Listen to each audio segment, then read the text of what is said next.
On Mornings on the Hill, we wish a happy birthday to our favorite place to get a midday pick-me-up. Also, the 15th annual Sports Management Club Charity Auction is making wishes come true this year. And find out what bank is coming to the quad before the football game. All that plus your weather coming up this edition of Mornings on the Hill.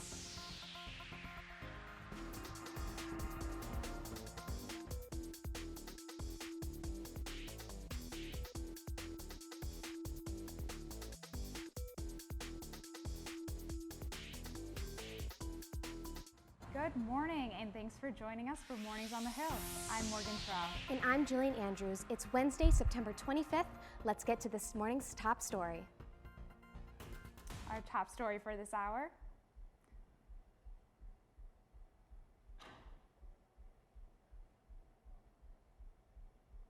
Sorry, some technical difficulties, but our top story this morning is about People's Place. Our favorite coffee shop at SU is celebrating.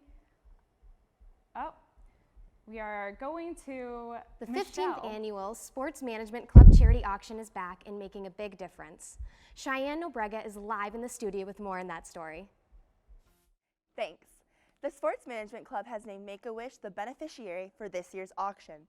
The auction will help fulfill as many as 150 wishes right here in Central New York. The club is currently collecting donations that will be auctioned off at the event. Items include signed sports memorabilia, toys, concert tickets, and restaurant gift cards. Club president and auction co-chair Sam Martika says they already have over 200 items collected. We want to give back to the community as much as we can, so it's really special to have the opportunity this year.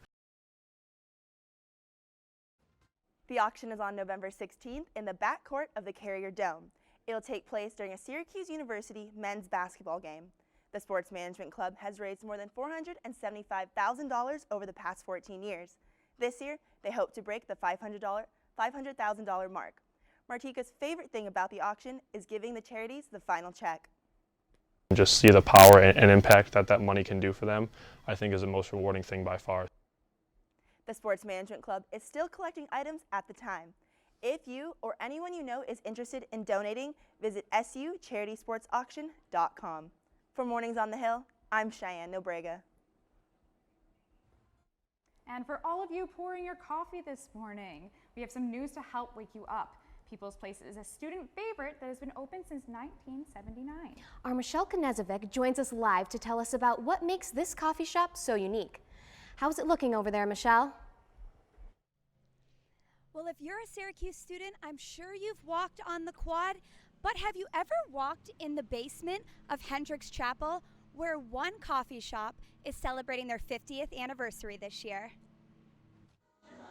A coffee shop on Syracuse's campus, run fully by students in the basement of Hendricks Chapel. Student manager Sarah Butts says that she has learned so much more than just how to make a cup of coffee. I've learned so much about communication, needing to tell people when you're not working, and also learning how to ask for things and learning how to ask like when I needed help. They are all learning life skills, but for manager Chloe Crickall, it doesn't feel like work at all. Only the people I work with. We're all good friends, or at least becoming good friends, and it's really fun to just sort of like go to work and not feel like you're going to do a job that you hate. But when it comes to their favorite part of the job, they all seem to have the same answer. It's because of the people. And my favorite part is the people who work here, and the people are regular customers. The people who work here, we've become like a little family. These people are my best friends. I can count on them for anything. Everyone who works at People's Place is some sort of artist, and they show that off by hanging artwork around the coffee shop. It is somewhere students can go and build relationships, and even feel as if it is their home away from home. So nice to always feel like you have a place.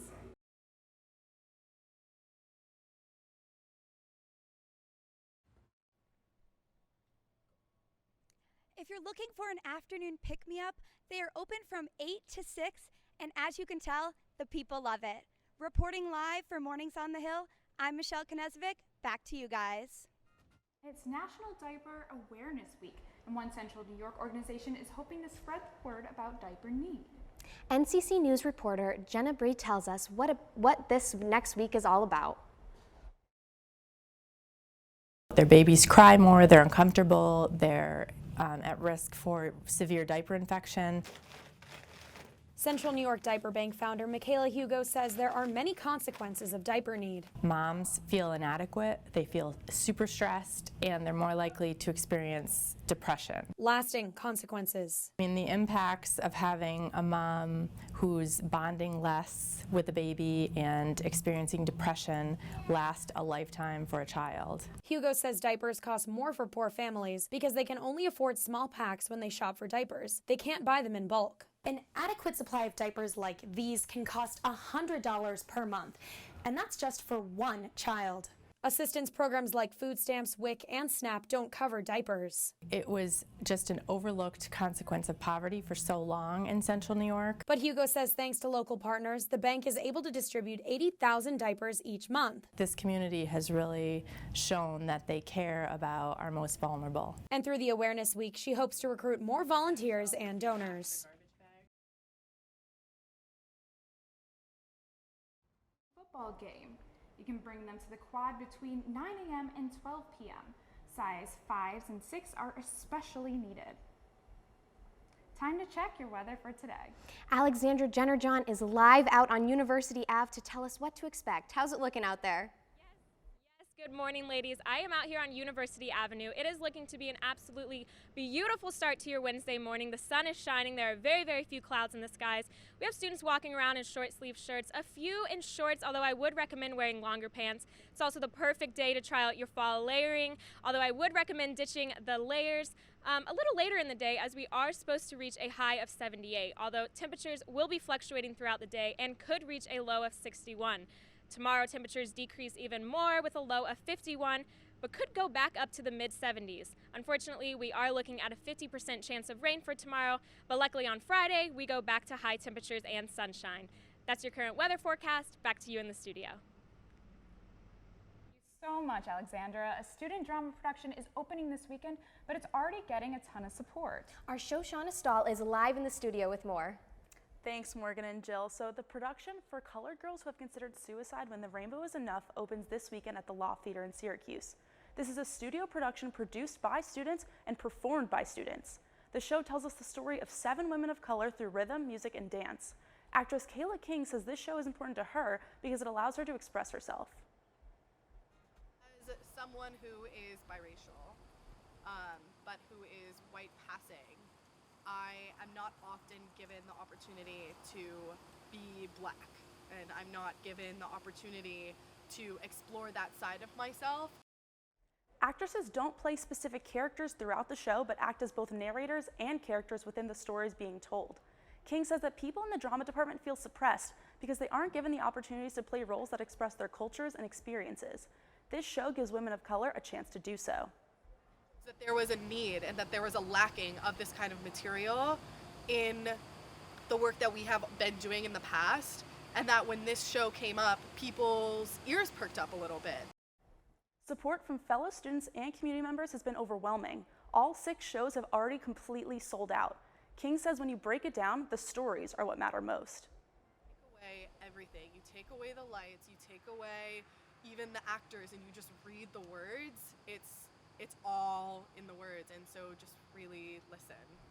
And even though the show is fully sold out, they've added invited dress rehearsals at the theater tonight and tomorrow night at 8 p.m. Seats for these shows are first come, first serve. For Mornings on the Hill, I'm Shoshana Stahl. Thank you so much, Shoshana. More than 200 people attended a climate change protest Friday afternoon in downtown Syracuse. The 2019 global climate strike started on the SU campus and marched across the street. High schoolers, university students, faculty, and activists alike came together to demand change in climate policies. 16-year-old Swedish activist Greta Thunberg has inspired millions across the world to help save the Earth.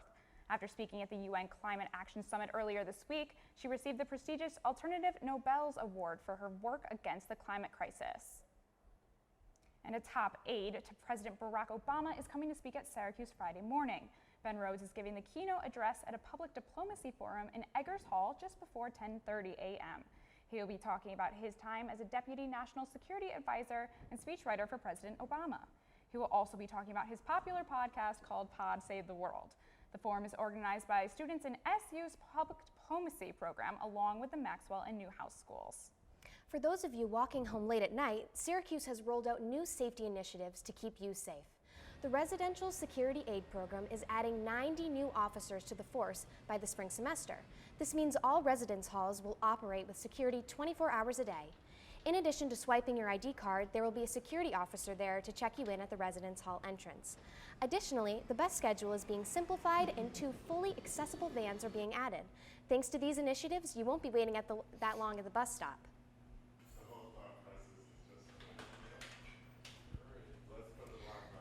Thanks to Syracuse University, virtual reality is making a big difference in the lives of veterans. The Veterans Affairs Medical Center is partnering with SU to help treat veterans struggling with post-traumatic stress disorder. September is Suicide Awareness Month, and PTSD is considered a leading cause of veteran suicide. The virtual reality system is a non-traditional form of treatment that can be done in a more comfortable setting. Soldier Strong and Operation Hat Trick are 2 national nonprofits also involved in funding the project. A former impeachment probe has been launched against President Donald Trump. House Speaker Nancy Pelosi made the announcement Tuesday. The investigation will focus on whether or not President Trump took foreign help to undermine Democrat Joe Biden in the upcoming election. According to Pelosi, this would be a betrayal of his oath of office. Trump responded on Twitter saying, quote, "This should never be allowed to happen to another president. Witch hunt," end quote. Coming up here on Mornings on the Hill, the 17th Annual Syracuse University Human Rights Festival is this weekend. When we come back, Alex Peebles sits down with the event organizer to tell us more. Stay with us for those stories and much more here on Mornings on the Hill. Also, Sharif King is in studio to talk about how students are reacting to the commencement being moved from the Dome to the Quad. Stick with us, all that and more just ahead on Mornings on the Hill. Mornings on the Hill. Students continue to react after the recent news about commencement. If you haven't heard, commencement for the class of 2020 will be held in the Quad instead of the Dome. Sharif King has been tracking comments on social media. Sharif, what are the students saying? Morgan, Jillian, students are learning the change. In the email from Provost Michelle Wheatley, reactions have been mixed, but most students are questioning the reason why it's happening. According to University Construction at the Dome, it's the main reason why commencement will be held outside rather than inside beneath the Dome bubble. It's the first time since the Dome opened in 1980 that ceremonies will be held somewhere else. Instead, commencement will be held in the Quad, and that has raised many questions. On the Quad here, but they're not going to be able to fit all the people and all the parents, so there's not going to be any tickets enough to go around. I don't know, I mean, there's got to be somewhere better than just in the middle of this Quad. It's kind of cool that our class gets to be outside this year on the Quad. I think it's going to be really fun. Now, we'll be keeping track of the chatter on social media regarding commencement, and here's some of what we found. Follow us on Mornings on the Hill, and make sure to stay tuned for what we have here. Always remember that we keep you updated with what's going on. The polls show that the Great Choice landed at 21%, and we want the Carrier Dome landed at 79%. All polls show that we definitely want the Carrier Dome to make graduation happen. Jillian in Morgan has everything you need and more on Mornings on the Hill. Upstate Medical University opened a simulation center that resembles a real hospital. With patient rooms, Mornings on the Hill reporter Alexa Roth has the story. Director of Education at the Simulation Center, Eric Rufa, says that before simulation, students had to learn from book knowledge. The students can actually practice on a simulated body part to do like a spinal tap. It's safer for the patients, better for the student to learn in simulation. Before then, they translate their skills to a real person. Simulation technician Jessica Sweet says confidence is important to student success, but exposure is what sets them apart. That they can practice and learn from different scenarios. Not everybody presents the same. They could have the same outcome. One has a heart attack, but it presents completely different. All those presentations make that clinical judgment that much better. Because of the mannequins here at Upstate University, medical students are now more confident to go out in the field and practice in real-life situations. Upstate medical student John Kinglew says in the past they used actors to simulate real patients who weren't always available. There's a center that you can just go down to at any time and practice whenever. That will make you far more fluent in every skill that you need to know. The overall goal of the Simulation Center is to emphasize patient safety and make sure patients get the best quality of care. The mannequins put students through different situations with many ways to solve the issue. After the scenarios are over, the students and teachers hold a debriefing session to talk through what they chose to do and why. Alexa Roth, NCC News. Governor Cuomo has recently issued $2 million in grants for New York State bomb squads. These K-9 units are used in all major event locations throughout the city. Mornings on the Hill reporter Dana Casulo is live to tell us more. That's right, Jill. Syracuse and Onondaga County each received $100,000 in grants as part of the state distribution. I spoke with one local police department who has a K-9 unit to discuss the training these dogs go through. He's my best friend. Officer Joe Brannard works for the Syracuse City Police Department. He also works as a K-9 handler for the bomb detection unit. Based on personality traits, he's been paired with his dog Helk since April. Helk is one of the many dogs that goes through bomb detection training. Our instructors will take the explosive finds and they will place them in the room.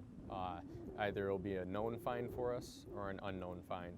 The difference in the two, obviously we know where one is, we don't know where the other is. As the dogs go through training, the officers can read their body language to know if they are responding the way they would like them to. The tail will start wagging, they'll close their mouth, really start inhaling. They'll get really excited when they get to that find. And because we know where it is, we can get them into the correct behavior of sitting right when they find it. Training runs a month and a half for the explosive dogs in the detector school. Brannard says many of the dogs come from Europe because of the quality of breeding and the training at such a young age. These places include countries like Hungary, Holland, and the Czech Republic. My dog specifically is from Hungary, and the sergeant will go down there and actually pair the dog with the handler's personalities, kind of try and match them up, and then there's certain drives that we look for in those dogs. Just like any other dog, make sure you check with the handler before petting it. Morgan, Jill? Thanks, Dana. Our Alex Peebles is live in studio with a human rights activist who also happens to be a Newhouse professor. With the 17th annual SU Human Rights Film Festival this weekend, Alex is going to let us know what we can expect. Thanks, Morgan. I'm joined this morning by Newhouse professor Tula Goenka. Now, talking about the Syracuse University Human Rights Film Festival this weekend, can you take me back to the beginnings of this? You created this 17 years ago. What gave you the idea? Wow, it's a long story. It was right after 9/11, around 2002, and there was a lot of interest in the area of South Asia, Afghanistan specifically, and I really wanted to tell other stories from that region. It's a very, I'm from India originally, and so I started the Human Rights Film Festival. The first one was in 2003. With two different organizations based in New York City. So we would do it at Syracuse, and we would also do it in New York. And then slowly over the years it's evolved. It's become an international film festival, and it is only at Syracuse University. So this year's film festival is engaging the idea of silence. And when you think of silence, it's almost, you think, counterintuitive as far as human rights go, as far as you want to speak up for something you believe in. Can you tell me how that's going to play a role? Well, so the Human Rights Film Festival is actually presented by the Newhouse School, who's been, funded it from day one. And also the Humanities Center, which in the College of Arts and Sciences, which runs a year-long exploration on a theme.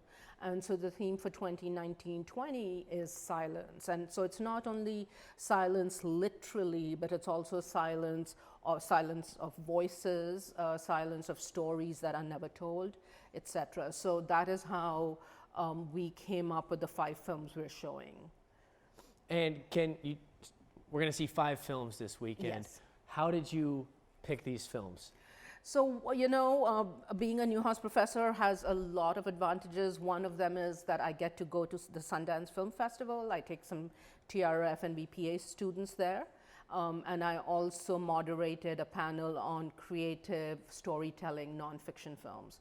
Through that, I met Irene Brodsky, whose film we're showing as the opening night film, which is about her parents who are deaf and also her son who's deaf. So that is literal silence in some ways.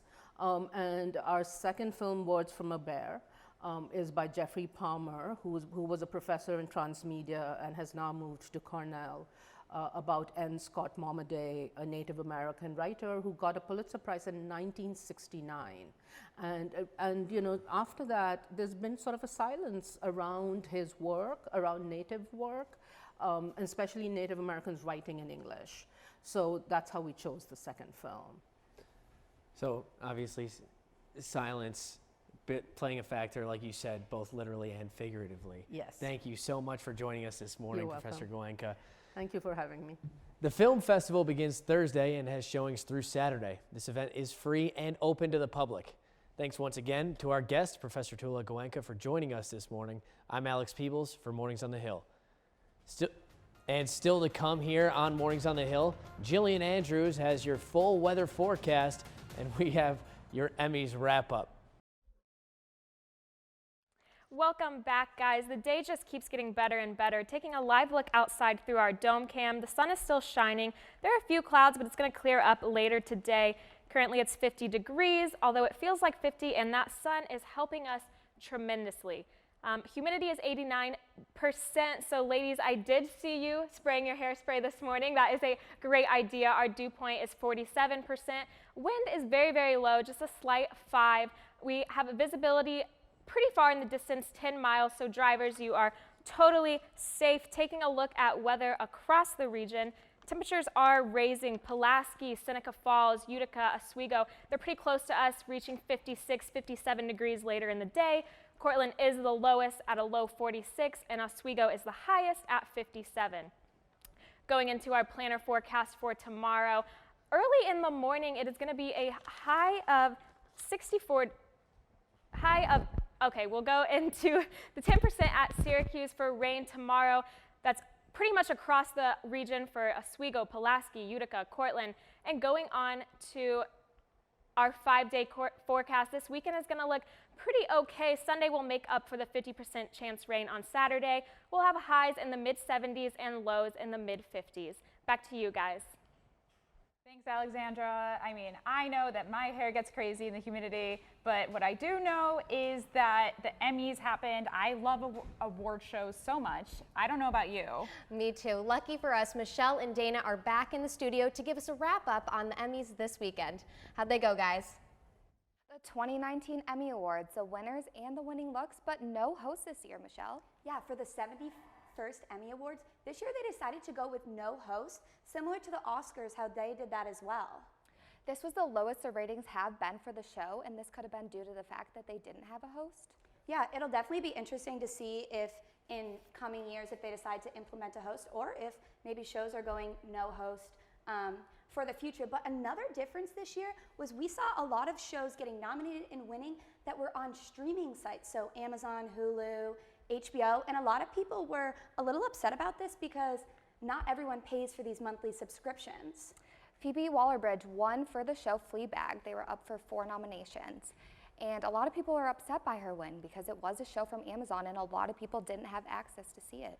But in addition to these shows, come on, we love the red carpet, we love the outfits. With New York Fashion Week last week, we saw a lot of these trends on the runway. Dana, we've got florals, neons. Neon green has been a specifically popular color in this fall, which is surprising because you would think it would be a fall color. Green was very in, you know, pink. I'm in the neon pink. The bright colors are still in. It doesn't matter what time of the year it is. So definitely the floral, the dark floral has been very in too, not just for spring. The darker colors with the floral pattern is also very nice. And in addition to that, textures. We see the Kardashians right here, leather, lace and florals, and velvet. These are going to play a big role with fall and winter coming. What other textures did you see? Sparkles we saw? Yes, the sparkles were very in. Michelle Williams had a sparkle dress on. It had over 2,000 sparkles on it. It was very beautiful. And then also the preppy look is very in too. You know, the pants with the top, it looks very nice. And you know, I love sparkle pants. I have sparkle pants. They're a really fun look for fall. And then as we transition into the winter, we'll be seeing a lot more of these styles throughout the fall, throughout the winter. But that is all we have today for your Emmys wrap up. For Mornings on the Hill, I'm Michelle. And I'm Dana. Thanks for watching. We'll see you guys next week. Thanks, Dana. Thanks, Michelle. I know I'm probably going to try out some sparkly pants. Not sure how it's going to look, but that is going to do it for us this Wednesday here on Mornings on the Hill. I'm Morgan Trow. Follow us on social media at Mornin on the Hill. And I'm Jillian Andrews. Thanks for watching Orange Nations. We'll see you next Wednesday live here, 10 a.m. right here on OTN.